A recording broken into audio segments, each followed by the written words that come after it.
আজ বানাবো কাতলা মাছের ঝাল। কাতলা মাছগুলো ধুয়ে নিয়েছি, তাতে লবণ হলুদ দিয়ে মেখে নিচ্ছি।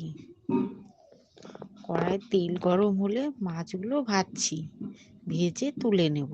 ওই তেলে ফোড়ন দিব শুকনো লঙ্কা, তেজপাতা, জিরা আর পেঁয়াজ। পেঁয়াজ ভাজা হলে দেব আলু, তাতে দেব স্বাদ মতো লবণ হলুদ দিয়ে ভালো করে ভেজে নেব। ভাজা হলে দেব টমেটো কুচনো।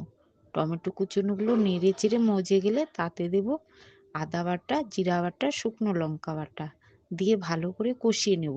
কষানো হলে দেব পরিমাণ মতন জল, স্বাদ মতন লবণ দিয়ে হালকা ফুটে গেলে ভাজা মাছগুলো দিয়ে দেব, দিয়ে ভালো করে ফুটিয়ে নেব। তারপর দেব গরম মশলা ছড়িয়ে, নামানোর আগে ধনেপাতা ছড়িয়ে দিয়ে নামিয়ে নেব। রেডি কাতলা মাছের ঝাল। খেতে কিন্তু দুর্দান্ত লাগে।